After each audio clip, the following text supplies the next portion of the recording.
In this video, we're going to be answering these questions. What are the phases of a chess game? How to master each phase of the chess game? And how to get better at the 3 phases of a chess game. Please make sure you watch the previous videos on chess before this one, because you'll learn many more concepts in chess which will turn you from 0 to hero. I'll leave the link of those videos in the description below. Now onto the video. Today we're going to be learning about the phases of a chess game. No, not the phases of a moon. You'll have to ask someone else about that. The phases of a chess, we're going to be only doing a brief overview, and we'll go into more detail in later videos. But the 3 phases of a chess game are the opening, the middle game, and the end game. We'll go in order. Now, the goals of the opening are to get your pieces developed, get your king safe, and take control of the center. Here I'm going to show you a dream position. If I were to give white a whole bunch of moves, or if black just didn't watch this video at all, didn't understand a single thing, and thought the most amusing thing was to move his rook back and forth, I would make sure that I have pawns that are attacking the center. As you can see, these 4 squares are controlled. Develop our knights so that they also control the center and attack it. Have bishops aiming at the center as well, not stuck here where it prevents your king from castling. Castle so that your king's safe. Move your queen up so that the rooks are connecting and they're both defending each other. And moving your rooks so that aim your rooks in the middle or on open files. Now in this current position there aren't any open files, so we'll just put them in the middle. But if you have an option between open files and the middle of the board, I would suggest the open files, because that will allow you to invade your opponent's position. So take a good look at this position, as this is the dream position. This is what you want to get. This is what you want to achieve every single game. This exact position every single game. If you can get this position, I have no doubt you'll win the game. Especially if black still has every single piece on the home row, has practically no pawns pushed, and has not developed a single piece. I am 100% sure and have no doubt that you will win this game. It's quite simple. All you do is you push these pawns to attack their side, and then after that you will invade with your pieces. Very simple. Now, the middle game is probably one of the most hardest things to give advice on, because it pretty much depends on where your pieces are positioned on the board. But what I can tell you is that you need to develop a plan based on where your pieces are.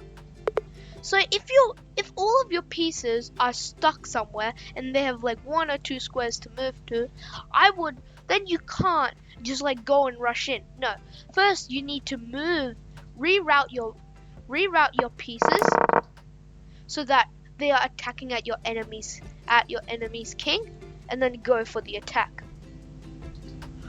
Another tip is when you are attacking, do not trade, as trading will erase your attack and you won't have an attack anymore, and the chances of winning are equal, 50-50.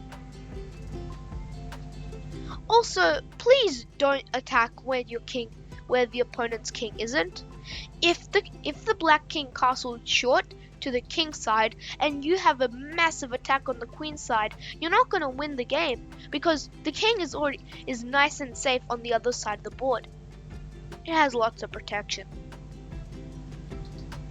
Now, the last stage of the game is the end game. The end game has different goals. You want to make your king a fighting piece or activate your king. Now, usually in the middle game or in the opening, you do not want to do that. Your king is just going to get chased around by a bunch of your opponent's pieces, and it will just be absolutely annoying, and you won't be able to castle. But in the end game, all of that has happened, and we are now at the last stage of the game. This is where we decide whether or not we win, who wins the game. Now, the goal of the end game is not actually to checkmate. The very first goal is to promote your pawns. Then you try and checkmate. In this position, I know there aren't a whole lot of moves that white can do, but I want you to pause your videos and figure out what is the best move for white that will allow him to promote a pawn and win the game. Pause your videos and figure it out. Okay, well, if you're back, you must have found the move pawn to g6, right? Well, not really. I understand that after this trade you are attacking this knight, but now you've just allowed this pawn to run free, and now no one's going to stop it. Your king's not close enough, and your pieces are way too far away to catch the pawn. The actual move is the move knight to f6. This is a spectacular move, sacrificing the knight. But before this, you sacrifice it, you're checking the king and attacking the knight. Now, black is going to take with the black is going to take with the pawn, and then you are going to push forward. Not take back, not take this pawn back. That's not what we want. We want to push forward. And now, black can also trade, and now you're just gonna push this pawn. Black's knight is way too close, in way too close proximity to stop this pawn, and the king is way too far away. The last square is a light square, not a dark square like black's bishop. So I have no doubt we won't stop this pawn. Let's just make a few moves. Black's knight is forced to retreat somewhere else, and we'll promote a queen. I have no doubt you're going to win this game.